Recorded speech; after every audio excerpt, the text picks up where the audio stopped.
at all the chemical reactions and trying to see if there is any pattern that exists between them. And we did find many patterns over there. And today we are going to talk about one of those patterns. So we saw that there are some certain chemical reactions in which oxygen gets added.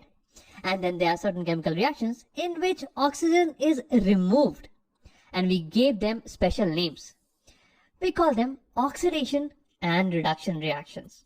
Oxidation meaning oxygen is getting added. Oxidation. Oxygen is added. And reduction is the opposite of that. It just means that oxygen is removed. Well, there are many more things happening under oxidation and reduction. And that's what exactly we are going to talk about in this particular video. So let's begin. First, let's look at a few examples and see if we are able to identify oxidation reactions and reduction reactions. So here I have a few examples. But before I solve and show it to you, why don't you pause the video and see it for yourself? Now, if you have given it a try, let's see. This is my first example. Here I see that magnesium is reacting with oxygen to give me magnesium oxide. So here I can see that oxygen is getting added to this metal here, right? So this reaction is going to be oxidation. Oxygen is getting added, right? Now this is the second example. Here I see that zinc oxide is reacting with carbon and giving zinc and carbon monoxide. So if I focus on zinc, so see, initially it was combined with oxygen, but finally it has lost the oxygen. So zinc is losing its oxygen. So we can say that zinc is going through reduction reaction, okay?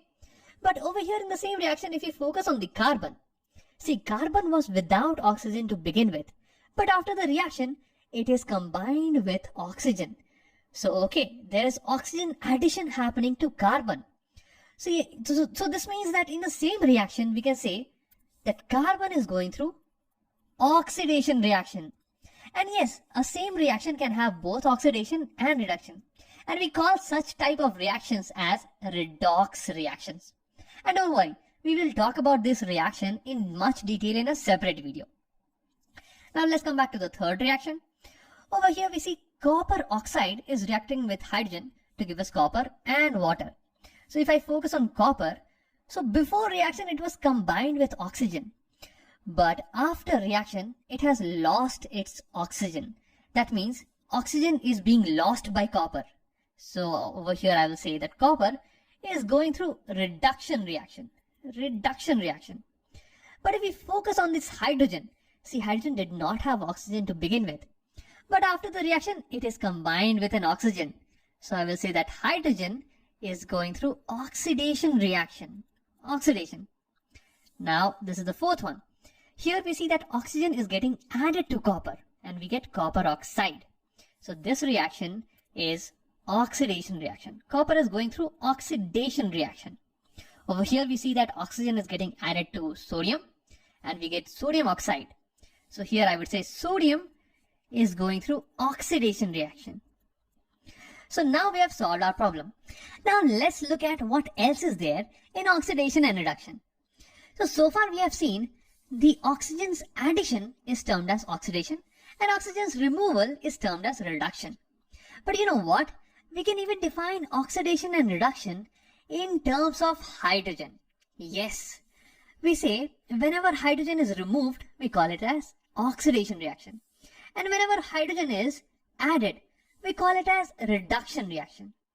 And I know that you might be wondering, like, why are we talking about hydrogen? Where is this hydrogen even coming from? And why is the effect of hydrogen opposite of oxygen?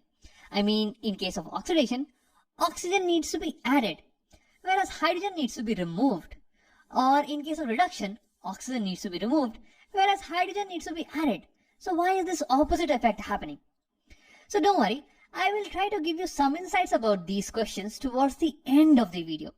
But for now, let's try to understand this new definition and try to solve some problems. Now here I have some examples. And before I solve it, why don't you pause it and try it yourself? Just remember one thing, okay? The effect of hydrogen will be opposite of the effect of oxygen. Meaning in case of oxidation, oxygen was getting added, whereas in terms of hydrogen we will say that hydrogen will be getting removed. Similarly, in case of reduction, oxygen was getting removed, whereas in case of hydrogen we will say hydrogen will be getting added. So now go ahead, pause the video and try it yourself. Now if you have tried it, let's see. In the first equation, I have a compound over here that has many hydrogens, and after the reaction I see that it has lost some hydrogen. So meaning this compound is losing hydrogen. Hydrogen is being removed from here. So which reaction will this be? So remember, removal of hydrogen could be thought in terms of addition of oxygen, and addition of oxygen is oxidation. So here this compound is going through oxidation. Let's write it down. This compound is going through oxidation. Similarly over here I see carbon monoxide is reacting with hydrogen, and hydrogen is getting added to it. We get one single compound, right? So here I would say that since hydrogen is getting added over here, then this reaction will be, so addition of hydrogen can be thought in terms of removal of oxygen, which is reduction reaction. So over here carbon monoxide is getting reduced. Let me just write it. This is getting reduced. Okay. Now let's look at the third example. Here I see that, methane was reacting with oxygen. So you see, methane had 4 hydrogens. But after the reaction, I see carbon has lost all the hydrogens. Here carbon has lost all the hydrogens, right? So which reaction is this? Hydrogen is getting lost, removed. Okay, so hydrogen removed is like saying oxygen added, which is oxidation. So yeah, here carbon is getting oxidized. So now we have spoken a lot about oxidation and reduction reaction. We have defined them both in terms of oxygen and also in terms of hydrogen. We still have a question. See, we named the reactions in which oxygen was getting added as oxidation. Why did we give the same name to the reactions in which hydrogen was getting removed? But see, in reality, both of these definitions are kind of old definitions, and the new definition of oxidation and reduction is based on electron loss or electron gain, and that will help you understand where is hydrogen coming from. So let's talk about that very briefly. So if you take an element and you burn it in air, it reacts with the oxygen present in the air to form an oxide. And I have some examples here. Over here you can see that magnesium, when burnt in air, it reacts with the oxygen to form magnesium oxide. And since over here oxygen is getting added to magnesium, we call this reaction as oxidation reaction, addition of oxygen. Now when we were defining oxidation as addition of oxygen, we did not know anything about electrons. We did not know what is happening between the electrons of these two elements. Are they being transferred or shared or anything at all? But later on when we found out, we saw something like this. When magnesium was combining with oxygen, it had to lose its electrons to oxygen. Similarly, in the case of sodium oxide, when sodium was getting added to oxygen, both the sodium atoms, they were losing one electron to oxygen. Similarly, we saw in all the oxidation reactions that the elements, they were losing electrons to oxygen, either fully or either partially, but they were losing electrons. So this helped us upgrade our definition of oxidation reaction. We no longer depend on oxygen for that matter. As long as in a reaction, an element is losing electron, we see that element is going under oxidation reaction. And it could be doing so because of any reason. Because of oxygen, because of hydrogen, because of sulfur, nitrogen, any other compound. As long as it loses electron, we will call it oxidation. So it turned out that whenever we add oxygen, the element loses electron. Whenever we add oxygen. Similarly, whenever hydrogen is removed, the element was losing electron. So that is also termed under oxidation.